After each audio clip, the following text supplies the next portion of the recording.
Donc, voilà ce qu'on pouvait dire sur le calcul de la CAF. Il y a encore deux choses dont il faut que je vous parle. C'est ce qu'on appelle l'autofinancement. Alors, intellectuellement, c'est très simple. L'autofinancement, qu'est-ce que c'est? C'est la partie de la CAF qui reste potentiellement dans l'entreprise. Et qu'est-ce que c'est que la CAF, ce qui reste dans l'entreprise, pardon, c'est la CAF, qui est positive ou négative, bien sûr, moins les dividendes versés pendant N. Alors, je vous rappelle que d'un point de vue technique, les dividendes qui sont versés cette année viennent forcément du résultat de l'année d'avant, on est bien tous d'accord. Puisque vous ne pouvez pas distribuer des dividendes, sauf cas très particulier, des acomptes sur dividendes avant d'avoir fini les écritures d'inventaire. Je vous donne une entreprise qui a fait ça, Total. Ça ne vous étonne pas.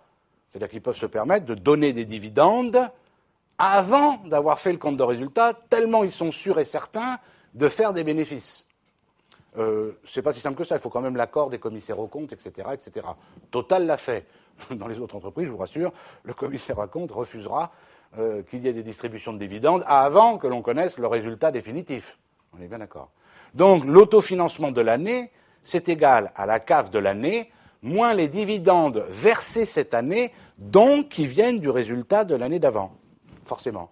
Et ça, l'autofinancement, si vous voulez, c'est ce qui restera dans l'entreprise. Elle en fera ce qu'elle veut, mise en réserve, acquisition d'immobilisation, etc.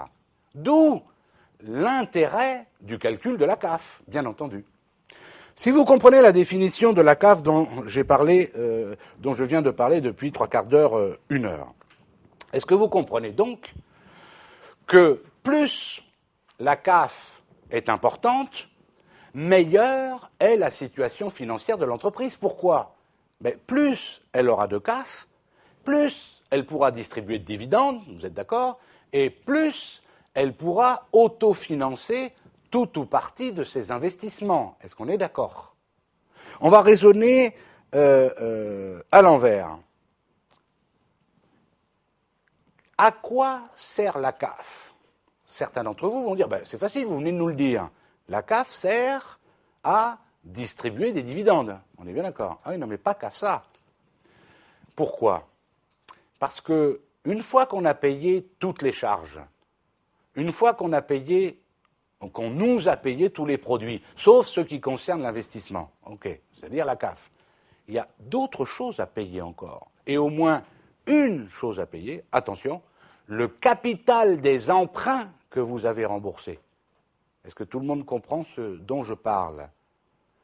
Le capital des emprunts, il faut bien le rembourser, on est bien d'accord. Qu'est-ce qui se passe quand vous faites un emprunt auprès d'une banque? Vous passez chez vous l'écriture 512 à 16, pour faire simple. On est bien d'accord. Et quand vous remboursez l'emprunt, qu'est-ce que vous faites? Vous remboursez tout ou partie du capital et vous remboursez des intérêts, on est bien d'accord. Quelle écriture passez-vous quand vous remboursez tout ou partie de l'emprunt? Vous débitez le compte 16, vous débitez le compte 16 pour le montant du capital que vous remboursez dans l'annuité, vous débitez le compte 661 charges d'intérêt, vous êtes d'accord? L'ensemble des deux, ça s'appelle l'annuité, et vous créditez le 512. Est-ce que vous êtes d'accord? Quand vous partez de la CAF, dans la CAF, il n'y a que des comptes 7 et 6. On est bien tous d'accord. Donc, on ne peut pas dire, avec la CAF, il n'y a qu'à distribuer des dividendes, et en gros, tout le reste, c'est de l'autofinancement. C'est pas vrai. Parce qu'il y a au moins une chose qu'il faut encore payer, c'est le capital des emprunts. Donc, même si la CAF est positive, mais elle n'est pas suffisante, si elle n'est pas suffisante pour rembourser le capital à venir, attention, je ne dis pas tout le capital de tout ce qui reste à payer. Je parle du capital à rembourser pour l'année d'après, par exemple. Est-ce que vous comprenez ce que je dis? C'est très simple, vous savez, avec la trésorerie, on va parler de ça pendant des semaines, avec la trésorerie, c'est très simple. Soit vous en avez, soit vous n'en avez pas. D'accord? Si vous en avez, vous pouvez la placer. Si vous n'en avez pas, vous êtes obligé d'emprunter. Si vous empruntez, oui, en ce moment, par exemple, ça risque d'être difficile. Et si vous ne pouvez pas emprunter, quelle qu'en soit la raison, ben vous êtes obligé de déposer le bilan, on est bien d'accord. Donc la trésorerie, c'est bien, comme je vous ai toujours dit, au cœur de l'analyse financière, de plus en plus, et d'une façon de plus en plus accrue et sévère.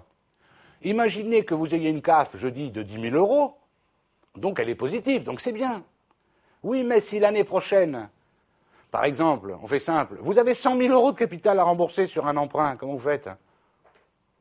On verra qu'avec les tableaux de financement, on va voir, montrer comment l'entreprise s'est débrouillée, si elle n'est pas encore morte, si elle n'a pas déposé son bilan, comment elle s'est débrouillée pour trouver cet argent. Eh bien, par exemple, elle a vendu des IMO, et avec l'argent qu'elle a vendu, elle a pu rembourser toute ou partie du capital qu'elle avait emprunté, des emprunts, ou par exemple, elle a augmenté le capital. D'accord? Donc, la CAF sert aussi au remboursement du capital des emprunts qui ont été faits pendant l'année ou des emprunts qui ont été faits avant l'année, mais on ne tient pas compte des intérêts. Pourquoi? Mais parce que les intérêts sont déjà dans le résultat de l'exercice, puisque ce sont des charges. On ne va pas les compter deux fois. Ça sert aussi, comme on l'a vu, à acquérir tout ou partie d'IMO nouvelles.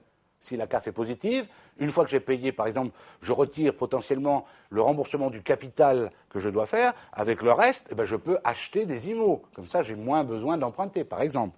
Et puis, bien sûr, distribuer des dividendes. D'accord?